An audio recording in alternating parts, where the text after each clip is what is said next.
Təsəvvür edin ki, insanlara yaxınlaşanda, yəni özünüz də başda görmüsünüz, hər hansı bir kameranı çıxaranda insanların qabağına insanlar çox qorxurlar.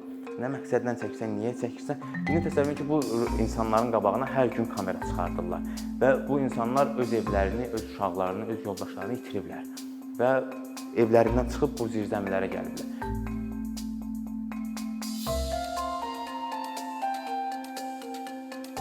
Ukraynaya getməmişdən öncə sentyabr ayında artıq, yəni 2021-ci ilin sentyabrından qərarlaşırdım ki, yəni oradakı redaktorlarla, müxtəlif fotojurnalistlərlə danışırdım ki, Ukraynada nələr baş verir, onlar gərgin olduğunu deyirdilər. Dekabr ayına çatanda artıq rəsmi olaraq Müdafiə Nazirliyinin akkreditasiyası üçün sənədlərimi göndərdim ki, sırf ora düşüm.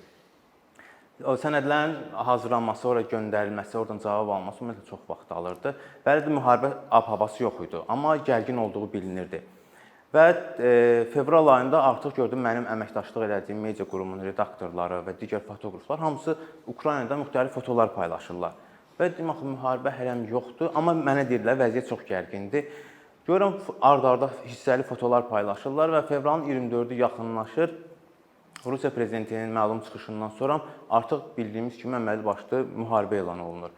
Və oradakı redaktorlardan soruşuram ki, doğrudanmı, yəni vəziyyət gərgindir? Deyir, artıq uçuşlar belə dayanıb. Yəni, Ukraynaya gediş yoxdur. Bunu düşünəndə ki, bəs mən də getməliyəm, amma hələ ki, Müdafiə Nazirliyindən rəsmi akkreditasiya ala bilməmişəm, gözləyirəm. Və tez-tez yazmağa başlayıram ki, mənim akkreditasiyam nə oldu, necə oldu. Həm də müharibəyə getməmişdən öncə buradan adam axtarıram ki, bir yerdə gedək. Yəni, tək getməyə biraz da ehtiyat edirəm. Kimə yazıram? Dost tanışlardan, ona buna və hamıdan negativ cavab alıram. Axırda tanışlardan bir ikisi cavab yazır ki, biz getməyə hazırıq. Nəsə qərarlaşırıq və Ukraynaya gedirik.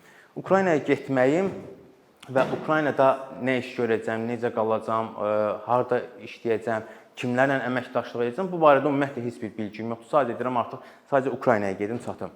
Ukraynaya çox, belə deyim də, əzablı yollarla gedib çatdıq ki, uçuş yoxdur, Moldova ümumiyyətlə getmək mümkün deyil. Biz Rumıniyadan, ilk səfərimiz Rumıniyadan olur və Rumıniyadan gedirik Ukrayna ərazisinə çatırıq. Nəysə, bütün bunların fonunda biz ilk dəfə gəlib Kiyevə çatırıq. Və Kiyevə çatanda bizim qalacaq problemimiz yaranır ki, biz harada qalacağıq. Hələ mən yeməyi, işləməyi hamısını qırağa qoymuşam. Və orada insanlar bizə dedi ki, biz qalmağa ancaq metrolarda qalır və yaxud da sığınacaqlarda. Təsəvvür edin ki, ancaq paltarla, yəni qalası oluruq metroda. İlk 2 günü biz metroda gəzəliyirik. Yeməyə nə axtarırıq, mağazalar hər yer bağlı və deyirik ki, bundan sonra necə hərəkət eləmək lazım. Ona görə ki, yemək yox, insanlar çox gərgin, insanlara yaxınlaşmaq mümkün deyil. Bütün vətəndaşlar, yəni oğlanlar, kişilər hamısı silahlanıblar. Müdafiə Naziri ərazini qorumaqdan ötürü bütün vətəndaşlara silahlar veriblər. İnsanlara ümumiyyətlə yaxınlaşmaq mümkün deyil ki, yaxınlaşanda çox kobud cavab verirlər və sənin agent olduğunu bilirlər. Bunların hamısının fonunda maksimum səbirli olub sakit hərəkət etmək qərarına gəlirik ki, biz burada qalırıqsa, burada yemək yeməliyik və burada işləməliyik. Amma yenə də ki, addım-ba-addım bu çətinlikləri görürük. Amma ilk 3-4 gündən sonra bu vəziyyət bizə də hopur ki, və gərginliyi bir aradan qaldırmalıyıq ki, biz fotoları çap eləyək. Və artıq məndə hər şey normallaşandan sonra redaktorlarıma yazıram ki, mən artıq buradayam və istəyirəm sizə əməkdaşlıq edim. Yəni, əməkdaşlığımızı artıq Ukraynada davam edim. Və yazılan cavab, belə deyim də, məyus elədi məni ki, dedilər, biz freelanslarla işləmirik. İndi təsəvvür edin ki, orada qalma xərcim olacaq və mənim gəlmə xərcim. Dedi, işləməyəcəyik. Digər redaktora yazdım, o da dedi ki, çox təəssüf, biz ümumiyyətlə stringerlərlə fəaliyyəti dayandırmışıq. Üçüncüsünə yazdım, üçüncüsü də mümkün deyil. 4-5, hamısına negativ cavab aldım və bir şey qalır orada ki, mən təyin olmuş məbləği burada necə xərcləyəcəm və bu mənə çatacaqmı, çatmayacaqmı? Mən sadəcə bir gediş almışam, geri dönüş almamışam. Bütün redaktorlara negativ cavab alıram və mənim orada nə işləyəcəm, necə işləyəcəm, bu məni maraqlandırır. Bundan başqa da Ukraynaya getməyimdə səbəb o idi ki, bütün dünyanın aparıcı jurnalistləri, media qurumları Ukraynada fəaliyyət göstərirdi. Sənin nə paylaşacağından asılı olmayaraq hamısı səni izləyirdi. Və oradakı redaktorların bəzilərini bir yerdə daha sonra, bir neçə gündən sonra, yəni dostluq eləyəndən sonra, tanışlıq eləyəndən sonra onların iş prinsipini gördüm. Həmin redaktorlarla danışanda ki, bəs mən əməkdaşlıq eləmək istəyirəm, dedi ki, bizim burada bütün fotoqraflarımız, jurnalistlərimiz və operatorlarımız hamısı sığortalanıb, hamısına maşın verilib və hamısının yanında bir security var. Yəni bunların həyatına nəsə bir şey olsa, yəni bir şey olsa nəyi nəzərdə tutur? Ölsələr. ölsələr bunların ailəsinə biz ödəniş verəcəyik. Yəni sən ölsən sənə heç nə verən deyilik.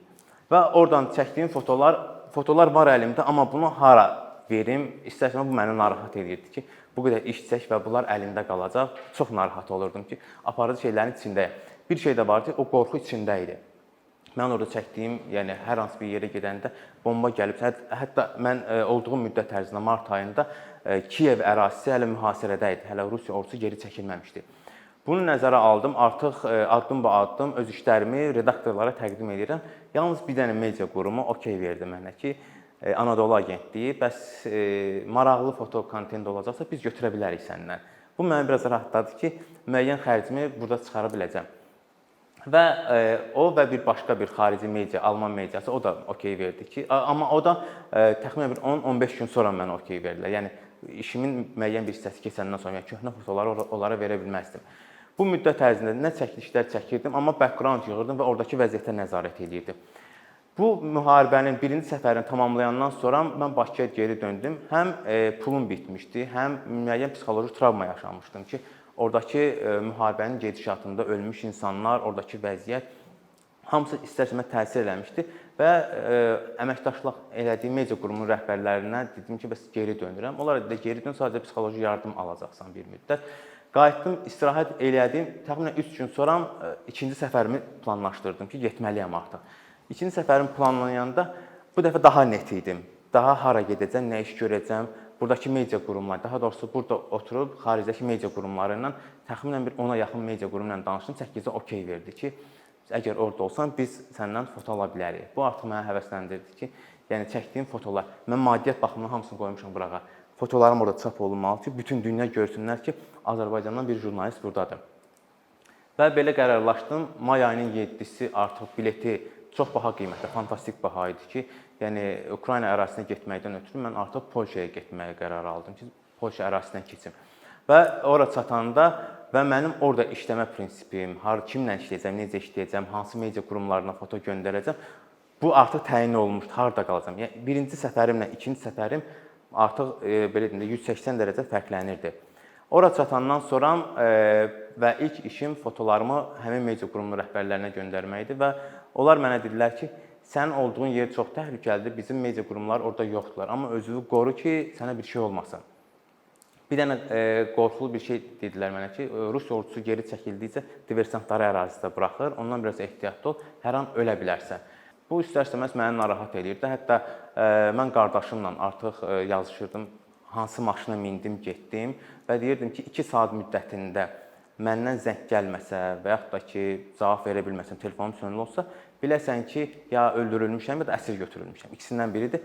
Sadəcə bu sürücü ilə əlaqə yaratmağa çalış ki, məni harda buraxıb və yaxud da ki, belə deyim, harda ölmüşəm. Yəni bu şeyi biləsən. Həmin o əsgərin o deməyi ki, ehtiyatlı ol, öldürülə bilərsən, bu istər-istəməz biraz mənə psixoloji təsir elədi ki, mən hələ təzə gəlmişəm bura, öldürülmə söhbəti var artıq. Düz Xarkovdayam artıq. Xarkovda da bildiyiniz kimi ən episentrdir və hər gün atışma gedir. Saat 8-də də komendant saatı elan olunur. Və ora çatanda ilk işim ərazinin harda, belə deyək də, təhlükəli zona olduğunu təyin eləməkdir ki, mən hara gedəcəm, necə gedəcəm, nə iş görəcəm. Bunu nəzərə aldım, mən daha çox insanlara fokuslandım ki, buradakı insanlar artıq aylarlandır podvallarda, metrolarda, ümumiyyətlə də zirzəmilərdə gecələyirlər. Və insanların yanına düşdüm. İnsanların yanına düşəndə çox aqressiv idilər. Yəni o aqressivliyini yəni təsəvvür edə bilməyəcəksiniz. Yəni mənim onlarla işləmə müddətim maksimum 8-9 saat idi ki, bunlarla vaxt keçirim. Onun dərdindən mən o fotolarda da bir fotom var. Yəni daha çox qara paltarda bir kapşon idi. Onunla vaxt keçirirdim. Onu ümumiyyətlə yumurdum. Yumamağım səbəbi o idi ki, həm o çox divara zada dəyirdim. Üstü palçıq olmuşdu, yəni batmışdı üstü. İnsanlara bir balaca yaxın olum prinsipini qoymuşdum. Yəni şalvarımı yumurdum, həmin o kapşonu yumurdum. Yəni insanlar özü kimi qəbul etsin. Ona görə podvalda yaşayanların hamısı təsəvvür edin ki, aylarla da eyni paltarı geyinirlər. Hətta bəziləri ümumiyyətlə yummurdular. Yəni yummağa yer yox idi. Yeməyi belə yeməkləri yox idi. Mən humanitar bir təşkilatda bir nümayəndə tapdım. Soruşdum ondan ki, bəs bu yeməkləri hara aparırsınız? Deyir ki, bəs insanlara. Qoşuldum, onlar insanların yanına getdim və təsadüfən yeməyi açmaq istədim. O xüsusi zəmbillər verilir insanlara ki, onları açmaq istədim. Təsəvvür edin ki, çörək quruyub artıq. Yəni o çörək bizdə xarab olan necə ki, köhnəlir də, həmin bu vəziyyət idi. Bu insanlara gedir, çatır. Və içində olan o yeməklərə baxanda dedim ki, bu insanlar doğrudanmı bunları yeyəcək? Yəni məcbur idilər. Heç nələri yox idi bu insanların. Və bu zaman keçdikcə mən görürəm, yox, insanların vəziyyəti çox gərginləşir burada və insanlar bir əlində fotoaparat, əlində bir kamera olan adam görəndə mənim üstümdə branjilet var, üstündə press yazılan bir branjiletlə bunu görəndə daha da aqressiv olurlar mənə qarşı. Mən də öz təhlükəsizliyim baxımından görürəm ki, bunu geyinməliyəm, amma bir tərəfdən düşünürəm ki, bunu çıxartmalıyam əynimdən. Yəni bu insanlar necə qoy mən də belə olum. Məcburiyyət qarşısından branjiletimi çıxartdım ki, indi bu insanlara yaxınlaşım. Həm də branjiletlə hərəkət etmək çox çətin idi. Təsəvvür edin ki, insanlara yaxınlaşanda, yəni özünüz də başda görmüsünüz, hər hansı bir kameranı çıxaranda insanların qabağına insanlar çox qorxurlar. Nə məqsədlə çəkirsən, niyə çəkirsən? İndi təsəvvür edin ki, bu insanların qabağına hər gün kamera çıxardırlar və bu insanlar öz evlərini, öz uşaqlarını, öz yoldaşlarını itiriblər və evlərindən çıxıb bu zirzəmilərə gəliblər. Və bunlar məni görəndə istər-istəməz hücum çəkməsinlər. Məcbur kameranı özümdə saxlayırdım. Sadəcə bunlardan bir saat yarım vaxt keçirdim. Və ora yaxınlaşıb insanlardan bəzilərindən söhbət eləyəndə biri mənə cavabını okey verəndən sonra ki, danışdımsa, digərləri artıq öyrəşirdi. Mən bu prinsipi ilk gündən götürdüm, hədəflədim və yavaş-yavaş metroya düşəndə, padvala düşəndə və yaxud da kimlənsə görüşəndə hələ kameranı çıxartmırdım ki, o şey məsələsini öz şikarımı gözləyirdim. Yəni öz insanlarımı çəkəcəyim mövzunu gözləyirdim ki, mən insanları çəkə bilim. Və mənə maraqlıdır ki, bu insanlar nə iş görür? Burada qalıblarsa bunlar nə edirlər? Ona görə hamısı aqressiv, hamısı əsəbi, yəni yaxınlaşıb bir söz deyəndə belə insanı acılamaq, hətta döyə bilirlər. Yəni vəziyyət çox gərgin idi həmin müddətdə.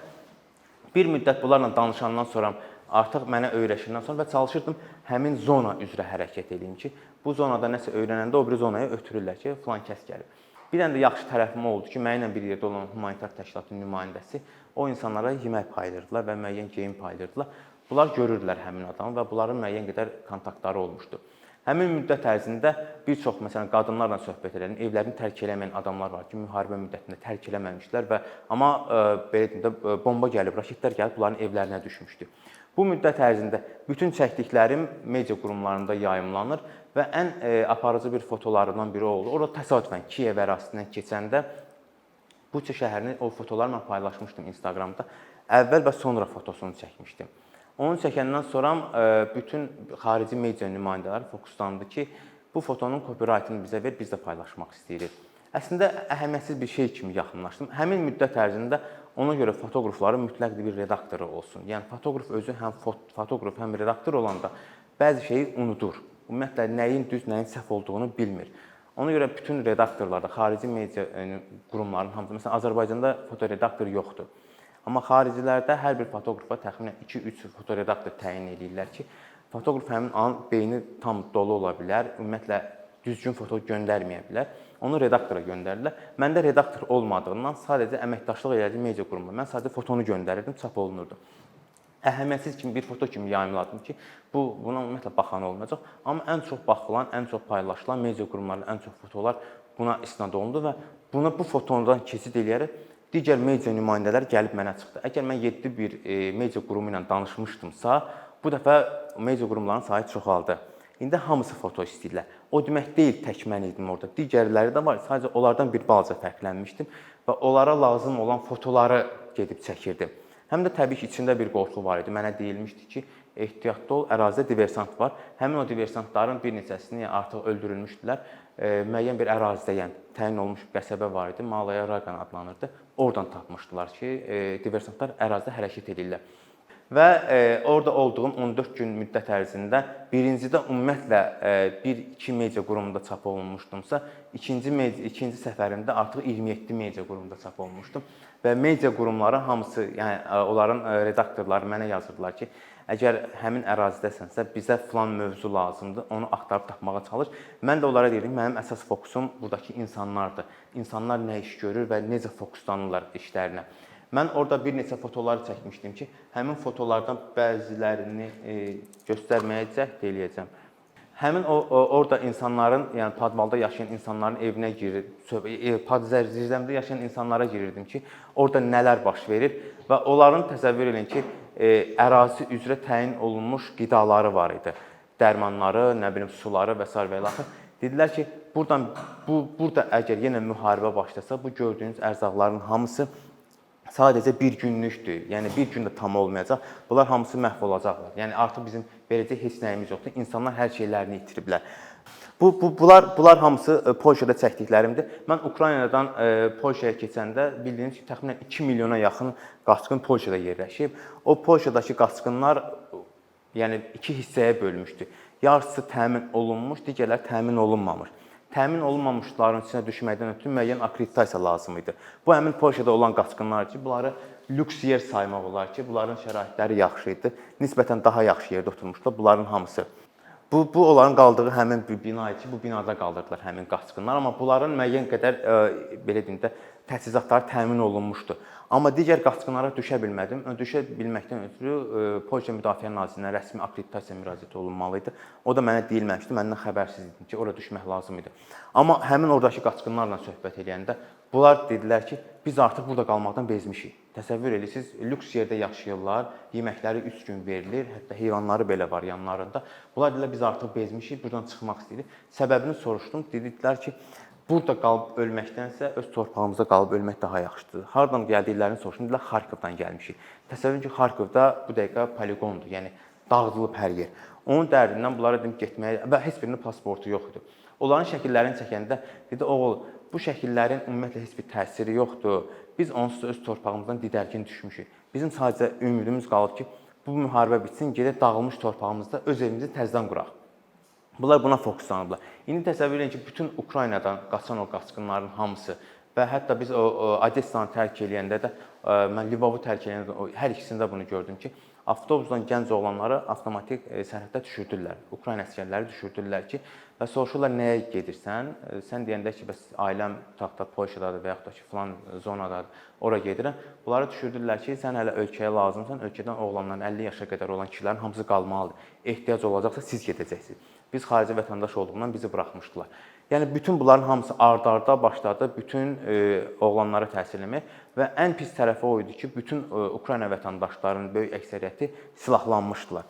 Silahlandığından qanunu bilmirdilər. Sənin əlində akkreditasiya olunun, akkreditasiyaya baxıb ümumiyyətlə deyirlər sən agentsən.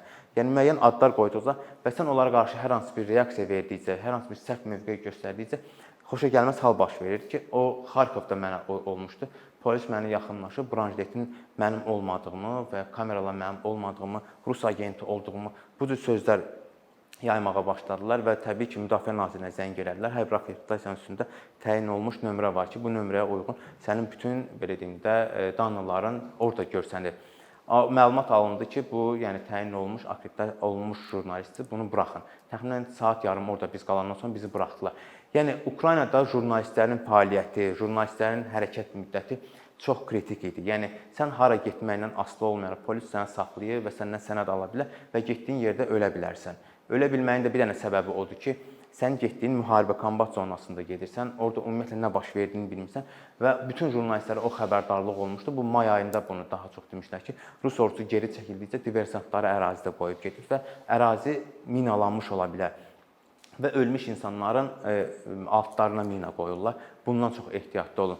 Və bütün jurnalistlərə o xəbərdarlıq olunandan sonra mənə də zəng edib dedilər ki, bəs ərazidəsənsə biraz ehtiyatlı ol və sən olduğun yer çox belə deyim də atışma olan zonadır. Və hər gün təsəvvür edin ki, elə bir gün olmadı ki, o gün sakit bir dövr keçsin. Həyəcan siqnalı verilir və insanlar bir fotolar bir hissə-hissə keçirir. Həyəcan siqnalı verilir ki, insanlar tərk eləsinlər, yəni şəhərin özünü və getsinlər. Və podvallarda insanlar təsəvvür edin ki, belə paltarlarda qalırlar və paltarlarda çıxartmağa, yumağa bir yer yox. Yəni mən o paltarın özündə bir neçə gün bu oğlan həmin əraziyə baxan idi ki, əlində pnevmatik tapanca vermişlər ki, xüsusi oğrular, zatlar, evlər boşanda həmin əraziyə keçirdilər. Və orada insanların əşyalarını, qızıldan tutmuş əşyalarını oğurlar. Həmin bu qadın orada bu qadın ümumiyyətlə müharibə başlarında tərk eləmədi müharibə. Bunun sadəcə bir qoca yoldaşı var idi. Əlində süd alıb, yoldaşı xəstə idi. Onun üçün alıb aparırdı. Ondan soruşdum ki, bəs niyə tərk eləməmisən? Deyir, bu yaşa qədər gəlib çatmışam. Artıq yəni bundan o tərəfə yəni öləcəm də, yəni mən burada öldüm və yaxud da ki, getdiyim yolda öldüm. Onun bir fərqi yoxdur. Sadəcə yoldaşım gəzə bilmir, yataq xəstəsidir. Evinə getməyə cəhd elədim. Deyir vallah evim pis gündədir. Mən sadəcə bir qonağı öz evimə aparıb göstərmək istəmirəm. Nə qədər cəhd eləsəm də evinə buraxmadı.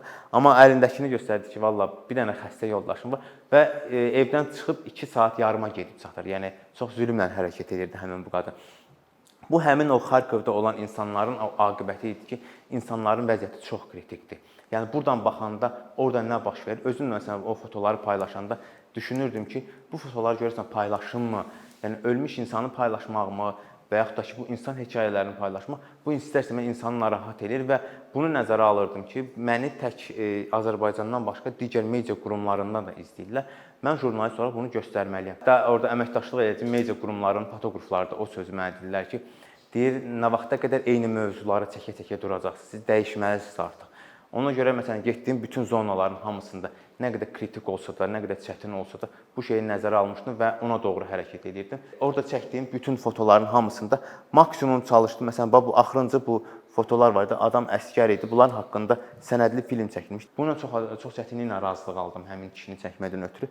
Düzdür, yenə yaxınlaşdım bunun yanına, kamerasız, zadsız söhbət elədim. Yaxınlaşan kimi sən kimsən? Amma branşletsiz idim. Deyilmişdi ki, insanlar səndən qorxur, yəni bu branşleti çıxar, branşletsiz hərəkət edirdim. Bu adam özü, bu evidir, dağılan evidir, evində deyil, heç nə qalmıyor. Sadəcə bu tərəfdə bunun ölmüş pişiyinin sümükləri qalmışdı. Hər gün pişiklərinə qarşı şey verirdi, yas saxlayırdı ki, bəs mən bu pişiyi yad eləməliyəm. Bunun özü deyir ki, artıq mənim hər şeyim tükənib və heç bir şeyim yoxdur, amma mən məcburam bu ruslarla mübarizə aparım və bu kimi digər sakinlər də var idi. Hamısının əsas hədəfi, yəni müharibə nə qədər ağrılı-acılı olsa da hamısında bir prinsip var idi ki, bu müharibə bitməlidir və biz müharibəni bitirməliyik, biz qalib gəlməliyik. Amma bunların bir dənə nifrət elədiyi bir şey var idi ki, jurnalistlər gəlib buradan sadəcə çəkib getmə prinsipini qoyanda bunlar çox əsəbləşirdilər ki, bizdən istifadə edirlər. Bunu artıq mən bilirdim deyənə və bir rayona gedib, bir rayonda çəkiliş eləmək təxminən 5-6 saat vaxt alırdı. 5-6 saat vaxt almağın da əsas problemlərindən biri bu idi ki, sən mövzu dalıycan getmirsən və insanlara yaxın olmalısan, insanın içində olmalısan və taksidə qıraqda gözləyir. Həmin müddət ərzində qardaşım mənə yazır, mən buna cavab vermirəm və o da düşünür ki, yəqin artıq nəsə baş verib, ya öldürülmüşəm, ya da əsir götürülmüşəm. Amma məcbur idim insanlara yaxınlaşıb, insanlarla kontakt qurub. Yəni belə olmadığı halda mümkün deyildi. Yəni oradakı xəstəxanaya kimi girdim, oradakı insanlarla söhbət edəndə hamısının bir dənə hədəfi o idi ki, bu gəlib bizi, yəni bizdən istifadə etməyin. Bizim onsuz da vəziyyətimiz çox kritikdir. Yəni biri demirəm ailəsini, ailə başçısını, övladını, yoldaşını itirənlər və sən gəlib bunlardan istifadə etmək məqsədini bunlar biləndə bundan imtina eləyirlər. Ona görə mən insanlara daha yaxın, bunlarla vaxt keçirməyə daha çox üstün verdim və qaldığım müddət ərzində, 15 gün ərzində o insanların öz hekayələrini çıxartmağa fokuslandım və burada olan o digər fotolara da keçdim. Burada olan hamısında bu bayaqki fotodur. Hamısının içində məsələn artıq insanlara daha rahat oldum, daha yaxın oldum insanlara və bunların nə eləmək istədiyini, bunların nə düşündüyünü artıq bilirdim. Və bu mənə bu həmin o humanitar yardım göstərilən yerdə insanların özlərinə yaxınlaşanda bu yardımı olan belə deyim də kiminsə evinə tullamaq istədiyi paltarlardır və yaxud da tulladıqlarının hamısını yığıb gətirirlər ki, ehtiyacı olan adamlar var və digər Avropa ölkələrindən bura paltarlar gətirirlər ki, insanlara xüsusi paltar çevirək fotoları. Və bu paltarların hamısı bunlara gedirdi. Bir dənə pis tərəf o idi ki, həmin bu növbədə dayanan insanların çatan ərzaqlar çox gec çatırdı. Yəni tələbat o qədər artırdı, insanlar ac idi. Mən ona görə düşündüm ki, Bakıya geri dönəndə hər hansı bir yardım eləmək mümkündürmü ki, bu insanlara, birbaşa bu insanların özünə, hər hansı bir təşkilatla deyil də, birbaşa bu insanların özünə gedib yardım çatsın. Ona görə insanların sayı qaçqın olan və öz torpağından çıxan, öz evindən çıxan insanların sayı fantastik çoxdur. Həmin bu fotonu mən sizə deyirdim ki, bunu mən çəkmişəm demək aprelin 26-sı, bu da may ayının 7-si, may ayının 10-u çəkildi bu foto. Bunu before after eləməklə bu foto çox rezonans doğurdu ki, yəni doğrudanmı insanlar, yəni həmin Buça şəhəri belə təmizləyir. Bunun digər fotoları da var o tərəfdə. Yəni bu foto ilə artıq xarici mediaya bir növ keçid eləyə bildim ki, həmin burada artıq dağılmış tanklar və sair və ilaxır və insanlar artıq görmüşdülər ki, burada nələr baş verir və bir növ həyat davam eləyir demək olardı, amma yaşayış yox idi. Həmin bu ərazidə də təsəvvür edin ki, bir aydan çox idi, müharibə bitmişdi, amma ərazidən yenə insan cəsədinin iyi gəlirdi. Göstərirdi ki, yəqin hansısa padvalda və yaxud da hansısa bir yerlərdə ölmüş insanlar hələ də var. Və bu ərazidə bizə xəbərdarlıq olunmuşdu ki, maksimum ehtiyatlı olun ki, ərazidə çoxlu sayda, yəni ruslar tərk edici minalar qoyulub, bəzi yerlərdən artıq minalar zərərsizləşdirilib. Bu, Ukrayna səfərimin qaydanda artıq yekunlaşandan sonra bütün işlərimi mən fikirləşirəm ki, bu fotolarım xarici mediada necə qarşılandı və redaktorlarla danışdım, hansılar ki, artıq mənimlə işləmirdilər. Yəni, o işləməməyin səbəbi o olmuşdu ki, biz staflarla işləyirik. Bunlar dedilər ki, biz hər hansı bir media nümayəndəsini, hər hansı bir jurnalisti ora göndərmək üçün həmin jurnalistlər burada təlim keçməlidirlər. Bizim təlimi keçəndən sonra biz onları branşlet və digər vasitələrlə təmin edirik ki, orada necə hərəkət eləmək lazımdır. Sənin üzərində heç bir tibbi ləvazimat yox idi, branşletin yox idi. Sən orada necə eləyəcəkdin? Və mən burada geri qayıdıb öz jurnalist həmkarlarıma mən deyəndə ki, mən artıq redaktorlarımla bu cür üstünlük qazandım və əsas lazım olan sözü onlar mənə dedilər. Sanki mən düşündüm ki, öz işimin, yəni 100% də olmasa, bir 70% missiyamın öhdəsindən gələ bildim və düşünürəm ki, bu işi, yəni kimin nə deməyindən asılı olmayaraq düşünürəm ki, uğurlu, yəni özüm hesab edirəm ki, uğurlu addım atdım və düzgün qərar verib Ukraynaya getdim. Soruşurlar, 3-cü səfərim olacaqmı? 3-cü səfərim hələ planımda deyil, amma 3-cü səfərim olacaqsa tamam fərqli istiqamətdə planlaşdırmışam. O da yəqin ki, əsas zonalara olacaq. Mənim demək istədiyim bu qədər.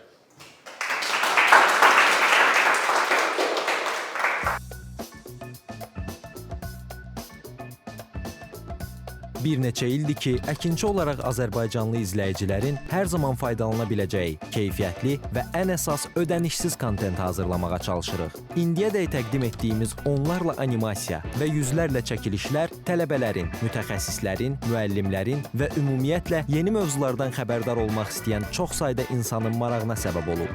Bu illər ərzində hazırladığımız videolar təhsil, texnologiya, ictimai fəallıq, iqtisadiyyat, gender bərabərliyi, ətraf mühit, ifadə azadlığı, hüquq, demokratik inkişaf, mədəniyyət və digər mövzuları əhatə edib. Məqsədimiz çoxlu baxış gətirən deyil, çoxlu fayda gətirən videolar hazırlamaqdır. Amma bu, düşündüyümüz qədər asan deyilmiş. Gördüyümüz iş kifayət qədər resurs, əmək və təbii ki, davamlılıq tələb edir. Bu səbəbdən Patreon platformasından istifadəyə başladıq. Əkinçinin Patreon hesabının populyarlaşmasına çox böyük ümidlərimiz və gözləntilərimiz var.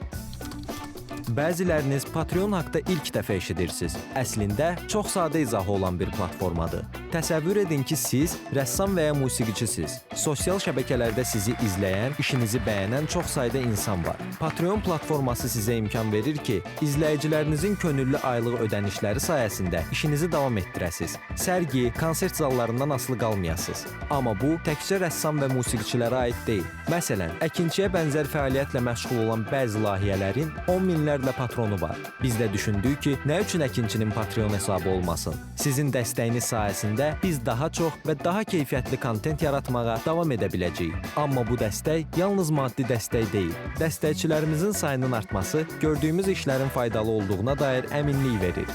Patreon platformasından istifadə çox sadədir. Hesabınızı açırsınız, sizə uyğun dəstək növünü seçirsiniz və Patreon özü hər ayın ilk günü kartınızdan seçdiyiniz dəstək növünə uyğun ödəniş tutur. Bu qədər. Sonda onu demək istəyirik ki, dəstəkçilərin sırasına qoşulmaq istəyən, amma məhdud imkana görə bunu edə bilməyənlər narahat olmasın. Daha öncə dediyimiz kimi, bizim əsas məqsədimiz daha çox insanın hər zaman faydalana biləcəyi keyfiyyətli və ödənişsiz kontentin yaradılmasıdır. Bunun üçün mütləq patronumuz olmalısınız deyə məcburiyyət yoxdur. Amma imkanınız patron olmağa çatırsa və bizim işimizi bəyənirsinizsə, patronlarımızın sırasına qoşulmağınız bizim üçün çox önəmlidir.